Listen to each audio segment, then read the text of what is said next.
Good morning, and welcome to this month's edition of Oak Hill Regional Community Development Corporation's third Wednesday Parent Resource Chat. My name is Bettina Campbell, and I am the Social Service Coordinator and a Medicaid CHIP assister for Oak Hill Regional Community Development Corporation, which is the parent corporation for Healthy Kids Mississippi.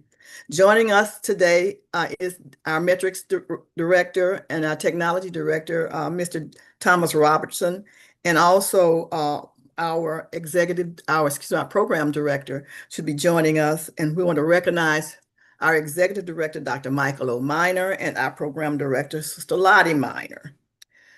We have some great news coming out of Oak Hill Regional Community Development Corporation today. We are actually making some changes to our programs to ensure that we are better providing information and resources that's designed to uplift and equip parents with practical tools and timely resources and a faith-rooted encouragement. So we encourage you to share our new Healthy Together Mississippi Facebook pages and our new website, www.healthytogetherms.org. And then we want you to stay tuned for the exciting new changes that will be happening over the course of the next few months. Again, so what we're going to talk about, is we are talking about healthy observances, and we're going to talk about those for the month of September. And so we'll start with the National Recovery Month. And the National Recovery Month is to raise awareness about mental health and addiction recovery. Then there's the National Sickle Cell Awareness Month, which helps to raise awareness and support for people who are living with sickle cell disease.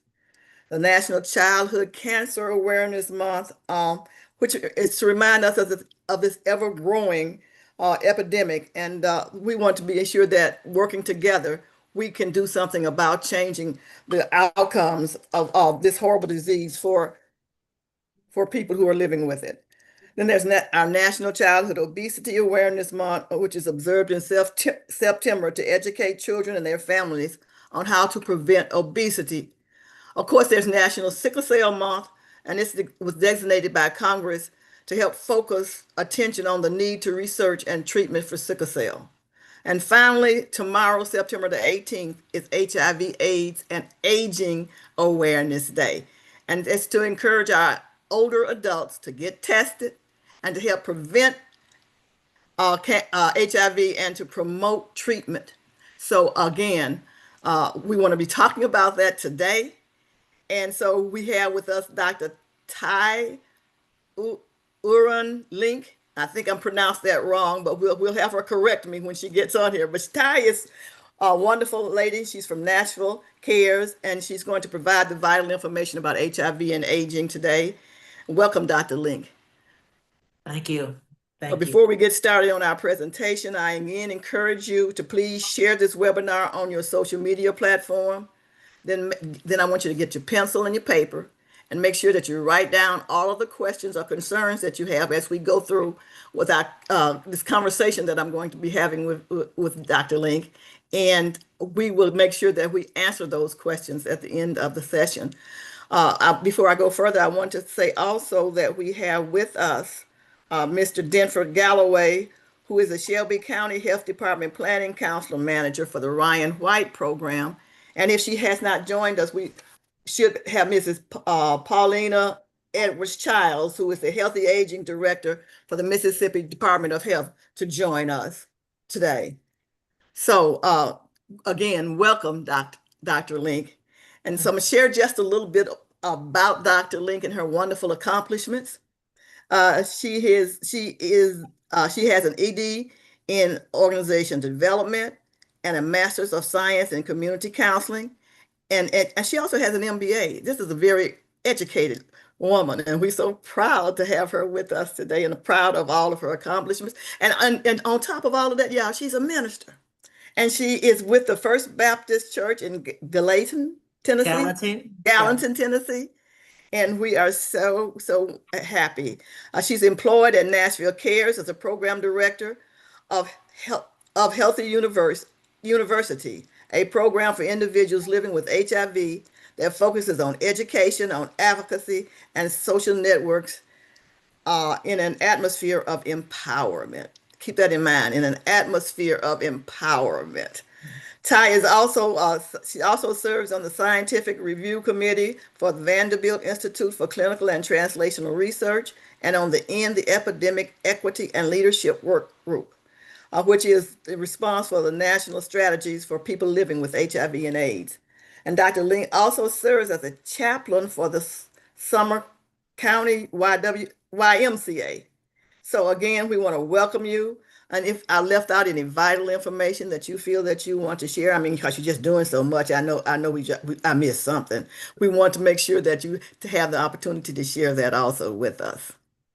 Well, thank you, and I'm so happy to be here today. I think I would add that I am in that population that we're talking about today, HIV and aging. I've been living with HIV for at least 23 years. And so I'm going to talk to you today really about HIV and aging and why over half the population of people living with HIV in the United States, which is 1.2 million, over 50% are over 55, or over 42%, I'm sorry, are over the age of 55. So we really want to talk about that and why that is happening. So I'm looking forward to this conversation. I am also, but I just want to comment on that. That we have so many people now living with HIV.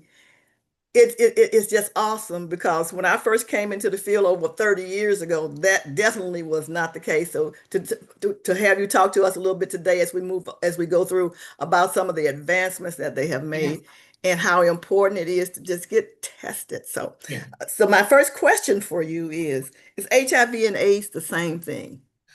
No, it's not. HIV, human immunodeficiency virus, is the virus that may cause AIDS, which is the last stage of the of HIV.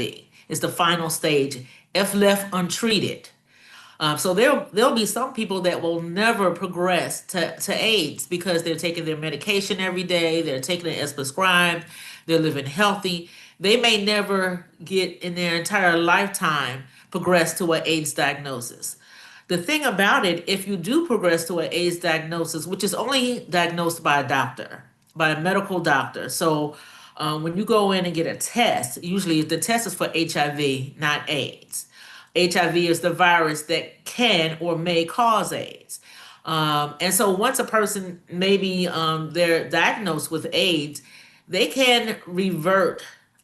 They can build up their immune system, their viral load is decreased. They can get to the point where they're not at that point of having AIDS, but the doctor will always keep that. So it's like if you break your arm and you go to the doctor 4 or 5 years later, they'll say, "Have you ever had a broken bone?" Yeah, because that arm, although it's strong, it's not as strong as it first was when, before the break.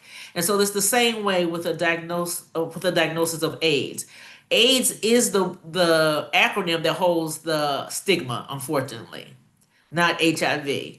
And so, people will say, do you have AIDS? And they think that you could catch it in the air. You think you could catch it by standing next to somebody, by drinking after somebody. It is not resident in saliva, sweat, feces, urine. There's other nasty things in those substances, but it's not HIV. HIV is very particular of how it's contracted. So thank you so very much. So just to shorten that, what I'm hearing you say is HIV is the virus, AIDS is just a diagnosis. Right. It's the latent stage of the virus if left untreated. And so we'll get in talking to more about that. All righty. So for older adults, what are the health risks that are associated with HIV? Okay, some of the health risks associated with HIV. HIV is a chronic inflammation disease, which means if you cut your finger, normally your body moves, turns a switch on and moves to correct that. You'll see, scab come over it, that area will be healed, and then that switch is turned off. With HIV, that switch is always on. So it produces chronic inflammation, which is also heart disease, which can lead to bone disease, which can lead to diabetes, which can lead to liver disease. So those are some of the diseases that you'll see along that align with people living with HIV, especially if left untreated. And I would say, even if you are treating and taking medicine every day, you have more of a potential to contract some of those illnesses earlier in life. So everything goes along with that, a mind and body connection. You have to, eat right. You have to have a healthy lifestyle. You have to really be intentional about the way you're going to live your life from the date of diagnosis. Wonderful. Thank you for that. So what are some of the possible signs for HIV for older people? I would say a flu-like illness, which everything is like that, right? COVID, you know, COVID, we know now, a cold, the flu, all those things may indicate that there's something going on. And if I could give my personal story with me, I had a mammogram. So I have sinus really bad. You may hear it today, I have allergies. Um, so I didn't see a difference. And when I went to have a mammogram, I had swollen lymph nodes. So at that time, I asked my doctor, what's going on. And he said, well, you have some type of infection in your blood. So the second year I went back, had another mammogram, swollen lymph nodes. I said, well, that's still here. He goes, well, it might be your sinus. And so I had Googled it and I said, what about HIV? My provider told me, you don't have to worry about that. You're not in that population. You never have to worry about HIV. You're a good girl. So Mm. pastor's kid and all that, I didn't worry about it. 2 years later, I donated blood. And that's how I found out that I have HIV. And even at that time, when they called me into the office to let me know, I didn't believe them. I said, no, I'm not in that class. I'm not in that population. And they probably said, what is wrong with this woman? you know? But my brother, who was a physician, and he was a physician at Vanderbilt at the time, and I called him. And I said, look, these people are saying that I might have HIV.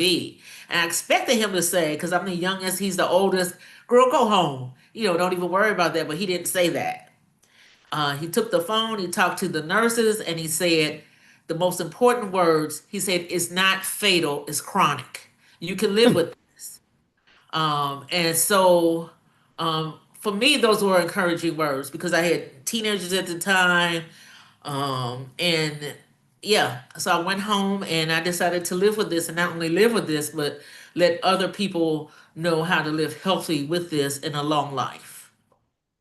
So it's not a pop. You don't have to be in a population to get it.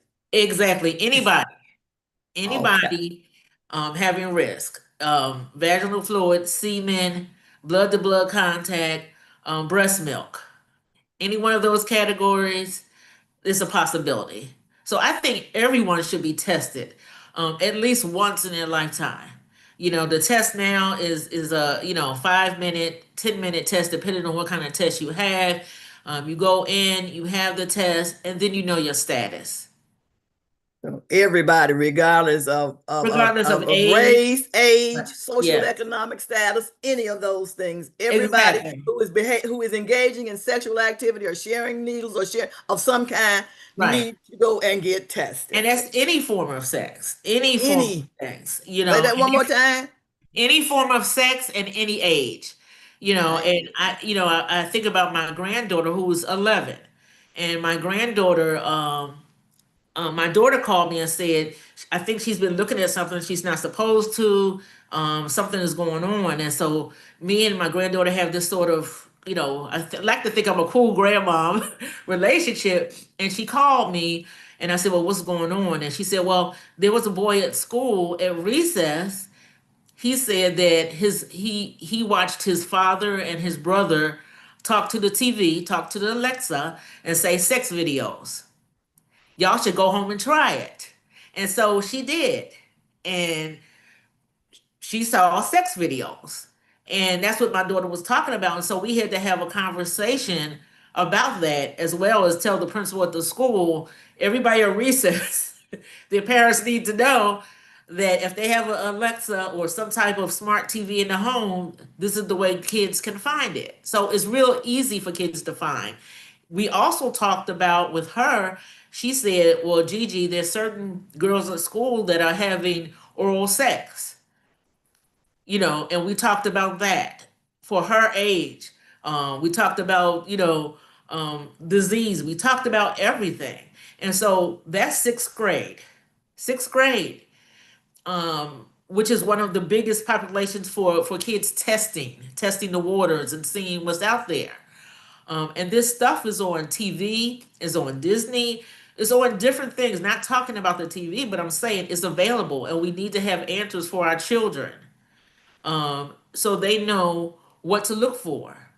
We can tell them not to have sex, but what does that mean? What does that mean to a child? And they can think of sex in one way, and you can think of sex in another way. So I think it's really, really important, to talk to our children and our adults at any age, almost. I agree with you 100%. And I heard you say the definitions may be different. So when you use the word, then ask them to define it for you. When I say sex, what does that mean to you? And so that you're making sure that you are talking about the same thing, because it Right. is important. And I know that a lot of people don't think that we should be talking to our children about sex and sexuality. However, so much is happening now to our children, and they are being exposed to it, and even in the home. I And can so tell you.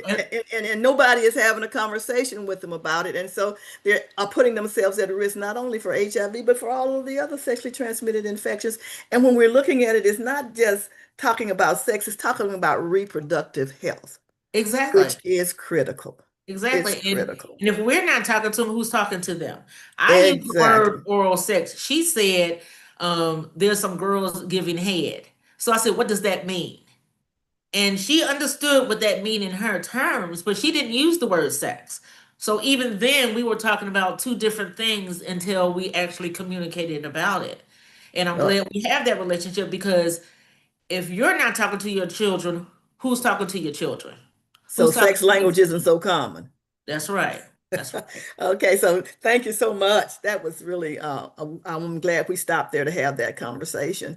So, when we're talking about HIV in older people, does it differ from women and men? The Yes, symptoms, it are they does. If you different? could put up that slide that I had, and I can talk briefly about it, it does differ from women or men. But the highest rate among females in the United States are women of color.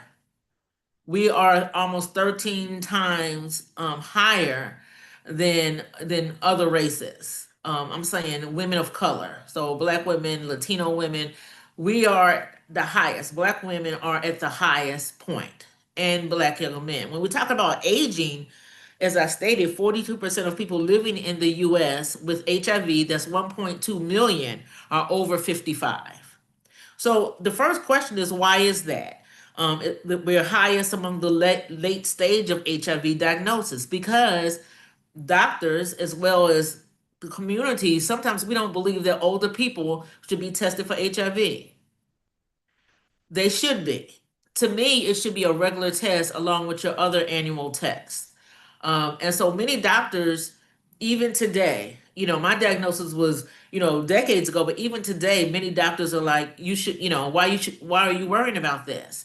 And so in my program, I talk to many women that are, diagnosed early, diagnosed, or I should say the first time that they're diagnosed, I'm talking to them, and they're saying the same things. That they asked for an HIV test, the doctor said, why do you need that? You're a grandmother.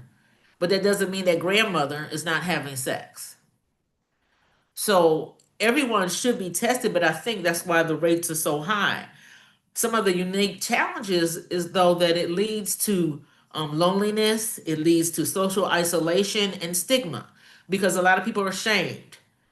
I had someone come in that was 67. She was diagnosed, and she was so shameful that I'm a grandmother. How can I tell this to my family? How can I tell this to my children? So nobody knows. And oftentimes in our program, I'm the only one that know that that they have this diagnosis. So when they go through sickness or illness, or when I'm taking them food, I have to say I'm from XYZ agency, or I'm from, the government, or I'm from the pantry. I can't say I'm from Nashville Cares, because there's too much stigma to that. Even in funerals. I spoke at a funeral recently for a client of mine, and his family said, well, can you just say that he was a drug addict and not HIV? Because we don't want anyone to know. And that was even in his death. So the word holds, or the thought holds so much stigma that people don't want to be associated with it, so they don't want to be tested. And so oftentimes you don't find out till the last stage or the late stage of the diagnosis, which is when it has progressed to AIDS. And that's when all the opportunistic illnesses can come in. So that's a lot of the problem right there. Whoa, so much. Even, 30 years ago, we didn't know a lot about, I mean, we knew some, but we didn't know a lot about HIV. And so you could understand maybe some of the ignorance and some of the stigma that was attached. But with all of the education that we have, we would hope that things would change. But it seems like the more they change, the more they stay the same, you know. Right. And it's heartbreaking that people who need help are made to feel ashamed Mm-hmm. and fearful because they need help. And they're not Right. doing anything that anybody else hasn't done. Right. That's the thing Right. about it, you know. And So if you look at that map, the bottom portion, which is the southern region, that's where the illness is affected the most. It's an epidemic in the south. So, I'm going to meetings every week of new diagnosis of people that have been diagnosed, young, older. I mean, it ranges from, I would say, 18 and even younger than 18, to the 70s even, that are diagnosed with HIV because they didn't think it would happen to them. The good thing about, if there's any good thing, that there are a lot of medications today. Um, when I started, when I got diagnosed, I wasn't on medication right away. They were coming out with the 1 day regimen, and I waited a couple years till it came out, and that's the first medication that I took, and I'm on my third regimen now, which is still one pill a day.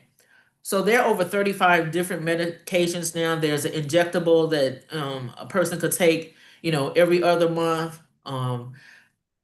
So there are many improvements, but um, there's still negatives that go along with it.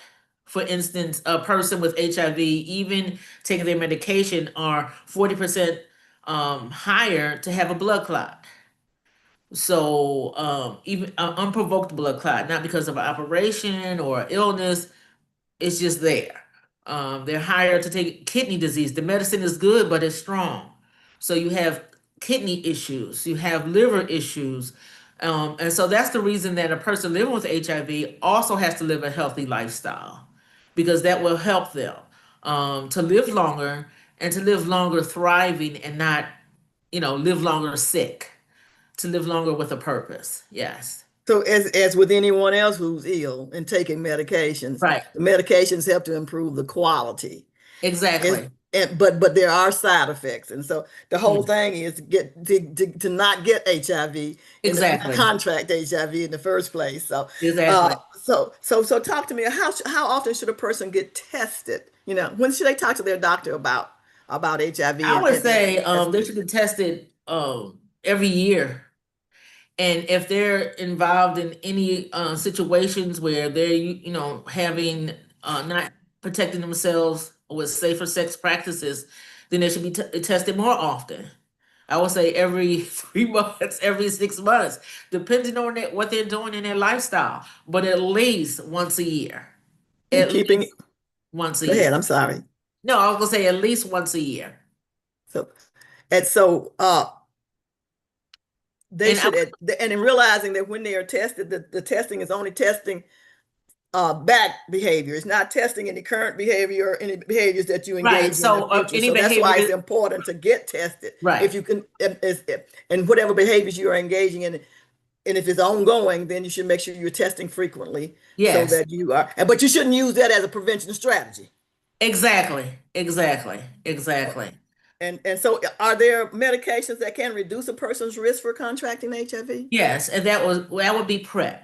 So PrEP is for someone if they're HIV negative and they're participating either in, I want to say, a risky situation. I'm saying risky by you're having several partners, you're having partners that you don't know, you're not practicing safer sex practices, or you're having sex with someone who may be HIV positive, even if you still should take PrEP.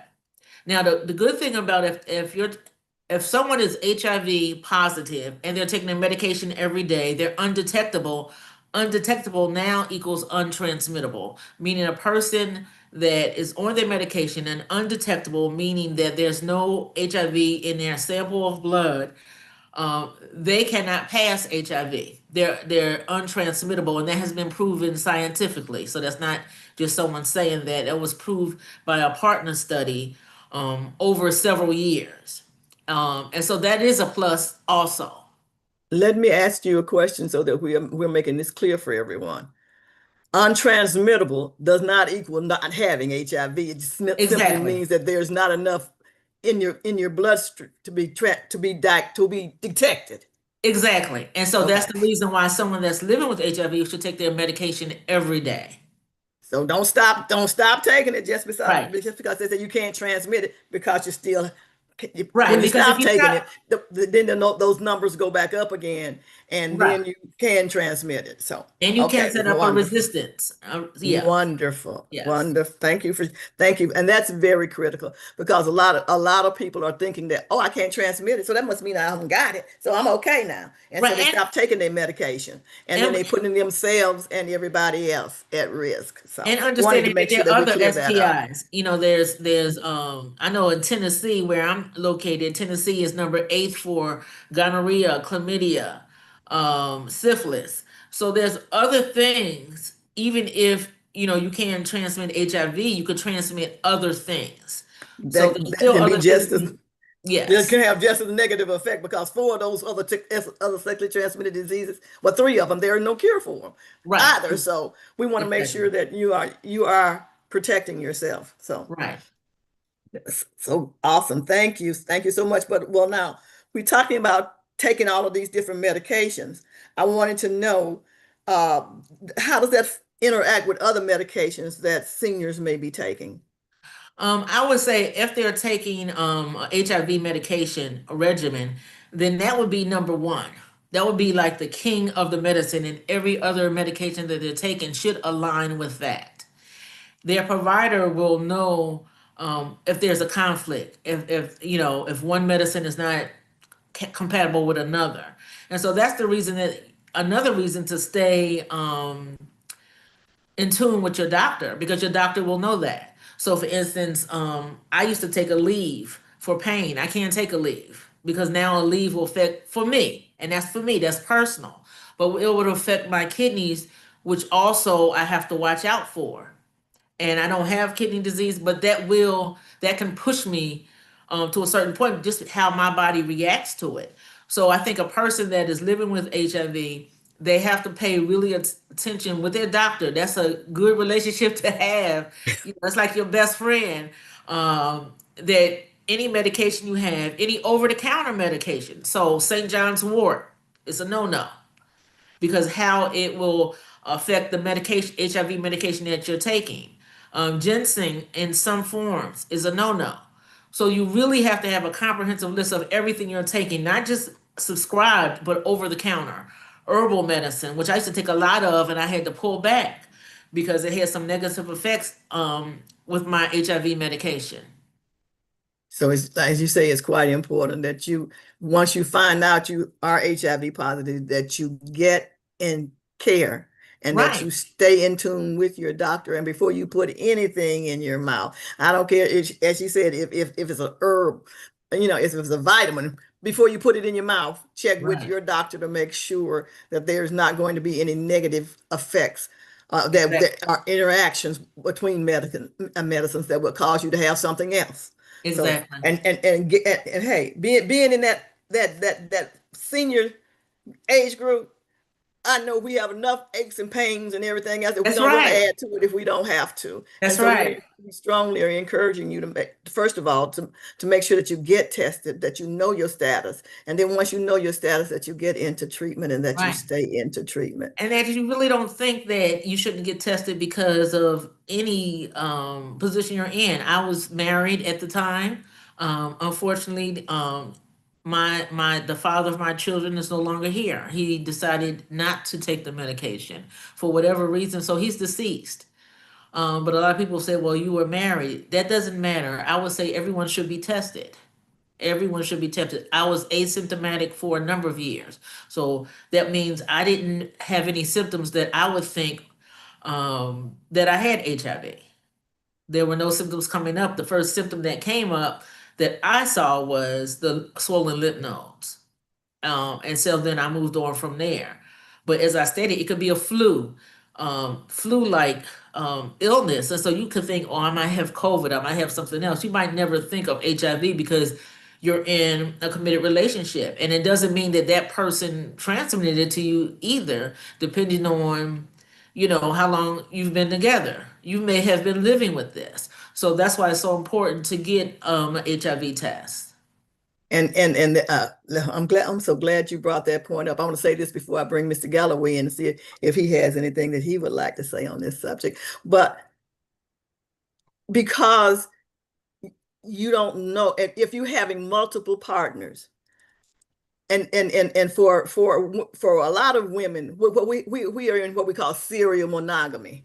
Hmm. That means I might be going with Joe this week, and and I go with Joe for 3 months. I break up with Joe. I don't get tested, but I'm having unprotected sex with Joe. 2 months later, I start going with Al.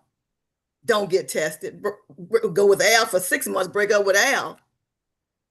Go with someone else, but I'm never being tested. I could have been positive even before I started sleeping with Joe and didn't know Right. it. And Right. so Exactly. it's important that if you are engaging in unprotected sex, or if you're sharing needles of any kind with anybody, that you go get tested. It's And that about behaviors. It's not about, again, social exactly. class, race, ethnicity, Exactly. any of those things, but it's about behaviors that you And that engage and in that's that for put I you want to at say, risk. and I want not to, I'm sorry to just and that's any form of needles. I have a friend of mine that she became infected of her boyfriend who was a muscle builder and he was sharing steroid needles. Yep. Any So needles. that's a teen, and at the time, she was a teenager. He was a teenager in school sharing, football player, bodybuilder sharing steroids, and he got infected and passed it to her. So that's why I said people think of needles as a drug addict. It's a lot of different forms of things that people can take. And Going to we even parties. have people who Yeah. are diabetics sharing Yep. needles, or someone in their family is sneaking and sharing their needles and putting them back and they don't even know it. So it's needles of any kind. Yeah. Welcome, Mr. Galloway. Thank you. Good morning to both of Good y'all. morning. Thank y'all for having me. Good morning.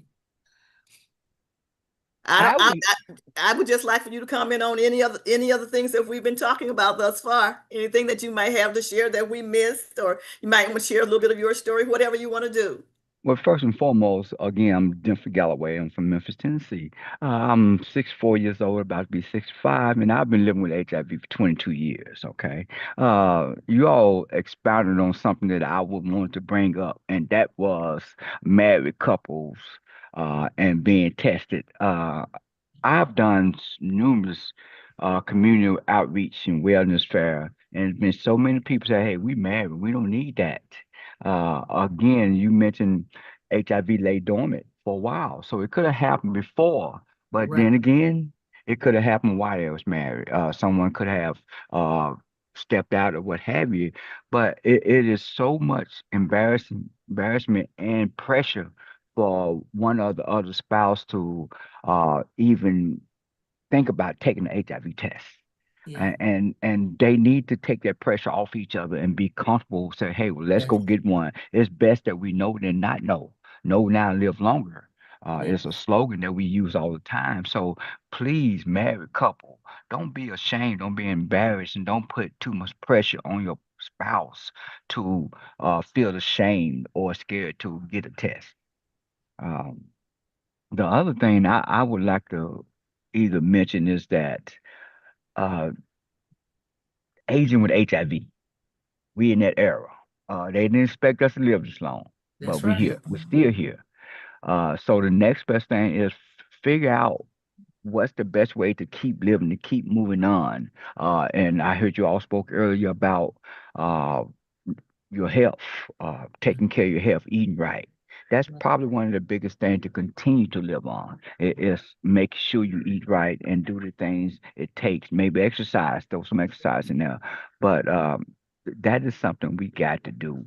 And I just personally want to know what can we expect, Doctor, uh, uh, um, to be able to continue to live, or should we expect some negative things happening to our body, or as we continue to age with HIV? I just left the USCAJ conference a couple of weeks ago where Me the theme too. was aging with HIV. Okay, well, we probably ran across each other and didn't see each other, but yes, that is something that we got to, that's a question in my mind. Uh, I would say you hit it directly. Eating right. I had to.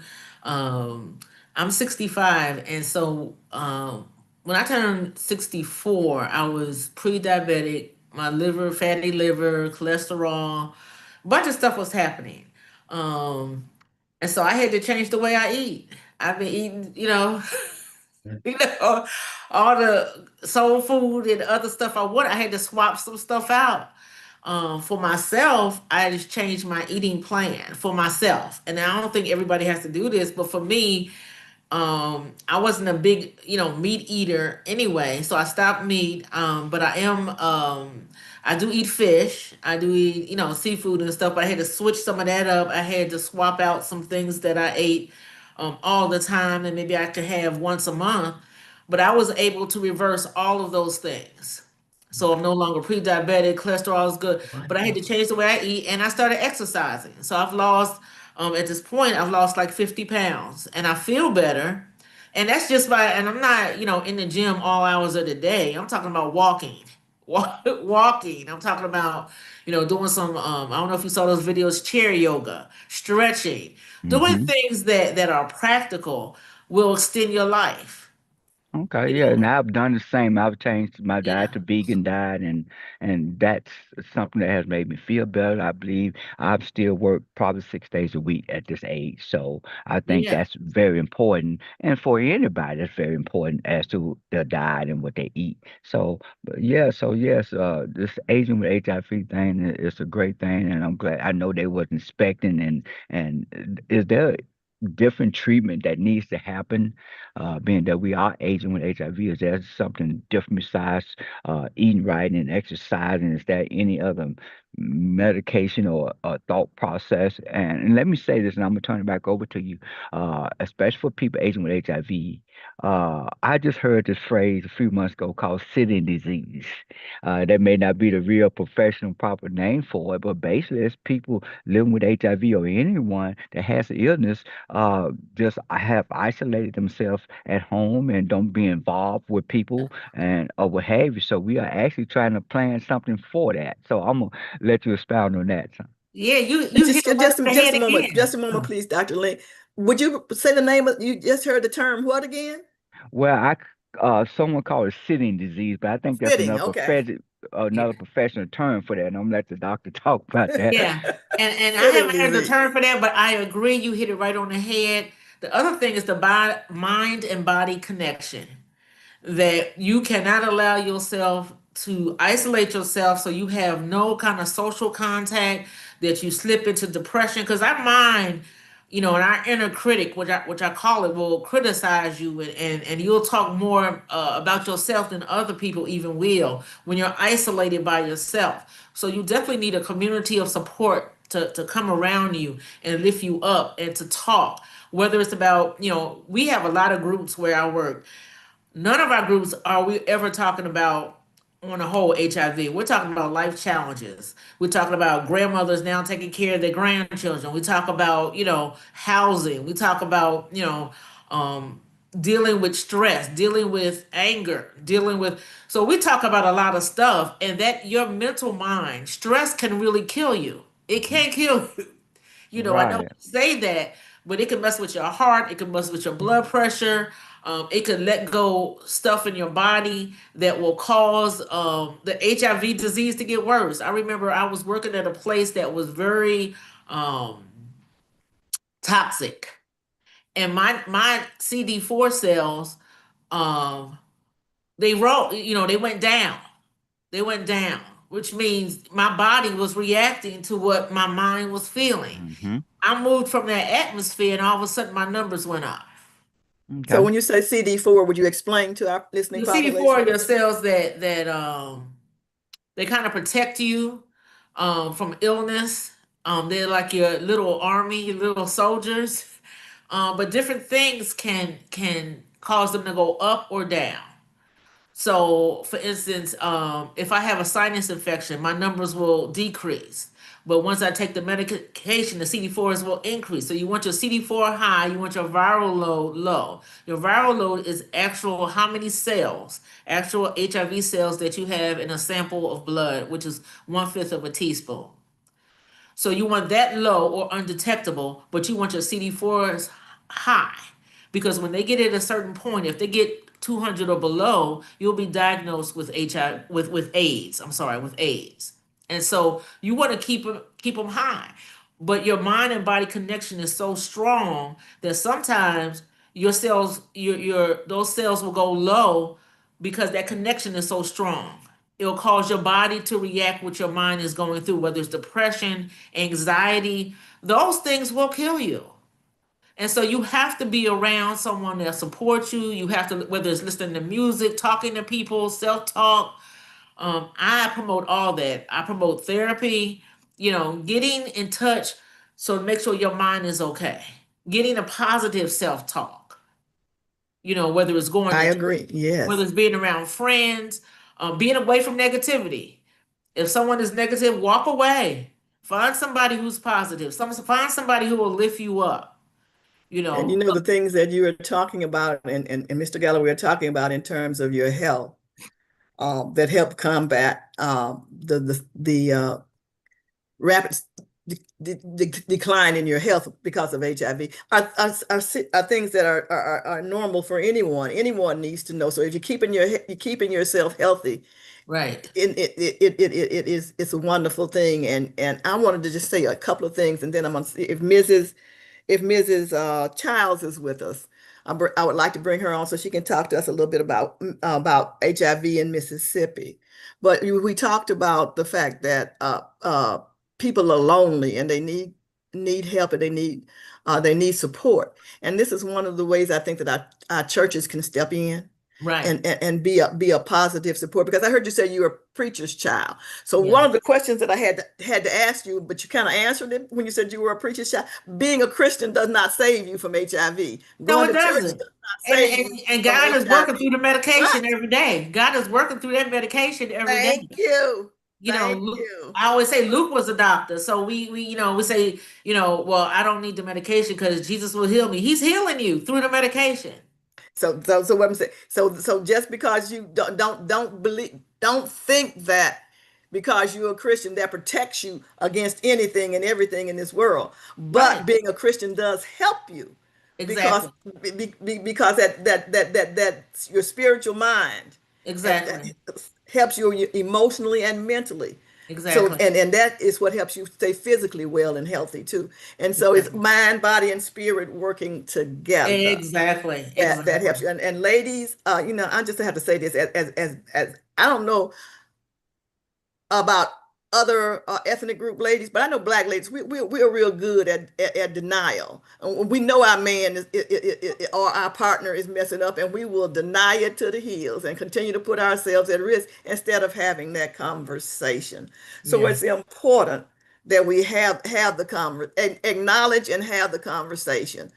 And even if we don't think that they're messing up, you're going into a new relationship, have the conversation. Exactly. You both know that you didn't just fall out of the sky today. So you know that you had life before you. So Exactly. talk to your partners. And if you don't know how to have that conversation, you have the resources right here with Dr. Link and with Mr. Galloway. I'm sure that they would welcome a call or a text or Yeah. an email from you saying, how do I start that conversation so that I can get my partner and myself tested? And even if your partner don't go, get yourself tested, because even if Exactly. you're in a relationship, and I'm certainly not going to tell you to leave your relationship with if your partner or your husband or whoever is having relationships outside your marriage, because if you leave, you ain't coming to live with me. But what we can do is teach you how to be safer in that environment. And Right. so reach out to us so that we can help you. So, and I'll come back for final comments as soon as I see if Mrs. Childs is on. And again, she is a Healthy Aging Director for Mississippi Department of State of Health. Mrs. Childs, were you able to join us today? If so, Duke, would you let her in, please? I don't see her name on here. Okay. All right then. We're sorry that she wasn't able to join us. I'm sure that it was a very good reason as to why she couldn't be here. So we get her on at another day and time. We do have World AIDS Day coming up. We have Black AIDS coming, when we will be doing webinars about all of these things, because it's important. Very important. As you say, Black women have the highest rate of HIV infection. And so we want to make sure that you stay educated, that you learn what the resources are to help you to stay healthy and to live longer. And so I'm going to ask you, Dr. Link, is there anything burning that you want to share with us before we open up for questions? No, I've ready to hear any questions that come up. What about you, Mr. Galloway? Is there anything burning that you would like to share? Yes, I would. First and foremost, get tested. Know your status. Don't be ashamed, especially here in Memphis, Tennessee. The new HIV rates are going up out through the sky. So we need for people to know their status. We need for you not to be ashamed to know your status. There's help out there. It's best that you know than not know. If you know, you can live. I'm a living witness. Dr. Lincoln, living witness. Magic Johnson, living witness. Yeah. That, hey, if you know your status, you can live. But if you don't know, and they said HIV is no longer a death sentence, true in a sense. But if you do not know your HIV status, that would be just the opposite. It's Okay, still a death sentence. so please get tested and support the people that you know, family members that know. I support that 100%. So now we're going to open up. If you're on social media, please, other than Zoom, please put your questions in the chat, and Mr. Robinson will read them for us. Or if you are on Zoom, you can open up your mic and ask a question. Or if you don't feel comfortable asking the question, you can put it in the comments section, and we'll read that, because we don't want you to go away with any questions unanswered today. And I wanted to say about Mr. Galloway said the numbers are going up in Memphis. Know that some of those numbers are Mississippi, okay? Because people don't test in their own home Right. states, home city, because they are afraid of the information getting out. And as Dr. Link talked about, stigma is still very real. And so we want to make sure that you realize that HIV is here, y'all. In the South, we have the highest rates. That means Mississippi too. So get tested. I think we have Miss Carol Jackson has her hand raised. So can you open up your mic, Miss Jackson, and ask your question, please. I just want to say thank you for bringing this up about HIV, because we haven't been talking about it lately in the last couple of decades like it was before. I don't think our young people know it's on the rise or it's still here. And so now, because we're at another church, I can bring these young people together and talk about this. I thank you for bringing this up, because I would have never thought about it. I would have never thought that it's still here. You know it's still here, but not like what you guys explained to us. So thank you. Now I can go to this younger generation at the church I am at now and just talk about it and explain to them.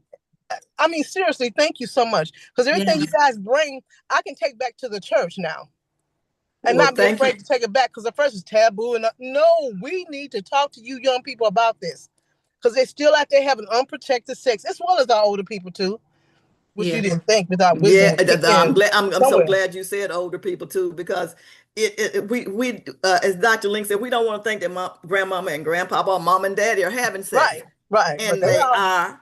We are sexual beings, Yeah, so we're Yeah. gonna have yeah, sex, yeah, and so we need to realize that, we need to acknowledge that, and we need right. to Hmm. support them, but support them with information and Right, resources that will right, help to keep them safer, so that right. they'll last long. Because there's no such thing as safe sex; it's safer sex. Yeah.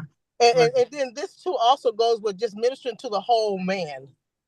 It's Yeah. not just a Exactly. spiritual thing like we used to do. No, we got to go to the whole man. Right. Everything Right. affects Exactly. the man. Everything affects our bodies, our mind, everything. So you guys bring out so many things that I can just thank you. That's all I got to say is thank you. Okay. Thank you. Okay. Good. It's Thank good. you. Okay. You're welcome. Is there anyone else that have a question or comment that they would like to make?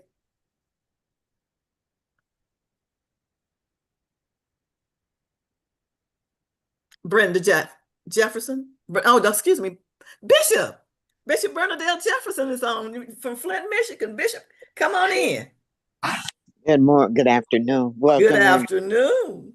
and I thank you so much for this information. Even though I've been working with Bettina for years, with the AIDS awareness, is still more to learn, and I'm grateful for that. And my question is that with the generation now, that they're having sex even earlier than they was 20 years ago, and because there is an uprising, what can we do in order to make the awareness? Because it's like a sleeping dog now. It's not being talked about. That you very seldom hear anything about AIDS, and so it's time to put a refresher out there, to put an alert out there, to let them know that it's still there, that it's not gone. Dr. Lee? So Yeah, I would say absolutely so. And I would say you have to be honest. You have to be open. I just did a teaching in Sumner County, building the capacity of faith leaders. And it was just open and honest, not mincing words and showing some data, showing, you could go to AIDSVU.org. They have a lot of resources that you can use. And I'll give that to Miss Bettina too. That she'll probably has it, but I'll give that to her. But they have a lot of infographics that you can use with talking in churches even um, about HIV and AIDS, because the kids, the young people, the older people, everyone needs to have this information. right, And it's right, biblical. It's biblical. yes, it is. The Bible says people perish because of lack of knowledge. And if you read a couple chapters, a couple verses up, it's because they haven't did what they're supposed to do. They're not communicating with the people. They're not, talking to the people in plain language. And a lot of times I don't want to hurt anybody's feelings. Well, sometimes feelings need to be hurt. That's right. Feelings need to be hurt. The- And you have to say what I believe that God is saying, which is just, because it's affecting our people right, more than right. any other. And so they need to have the information. They're not being taught at home. They say, well, we'll teach it at home. They're not teaching it at home. Oh no, And I'm no. telling you, every week, I'm going to a new meeting for people coming in, young people, older people coming in that have not been tested, and now they're living with HIV. The stigma is still out there. They don't want to tell their families. And sometimes they go away and come back after 2 or 3 years because they can't even deal with it. And so I really think I always say the church is the way to go. But we have to tell the truth. We have to say what I say, thus says the Lord. We have to get it out there. Yeah. That's so true. My church was one of the first Yeah. that presented it to the community, and I know I was the first pastor to went and got some condoms for my members. Yes, Yeah. ma'am, you were. Yes, ma'am, Yeah. you were. Yes, But and we always say, we quote the people perish for the lack of knowledge. It also says get an understanding. And you Right. know, you get knowledge, but with all I get and get an understanding. And Yes. so Right. that understanding is the teaching. You know, people need to know that HIV is real. They need to know how it's transmitted. They need to know what they can do to protect themselves. And if they are infected, they need to know where they can go to get help. And because it's not just that person that's living with it, they may have the physical ramifications of it, but the family have the emotional and mental ramifications of it, and then ultimately the community. And so we all need to be working together to stop the spread of this virus.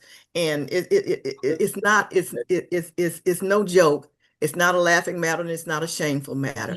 It's a matter of being able to protect yourself so that you can live a quality life. Now, so now we are at a time when unfortunately, I have to end the conversation. Did you want to say anything, Dr. Link, before I end the conversation? No, just everyone, I have to run too, but just everyone get tested. It's real simple, it's real fast. Get tested. It's free. Most of the time you can find a place where it's free. Get tested so you know what your status is. That's it. Amen. Yeah. Mr.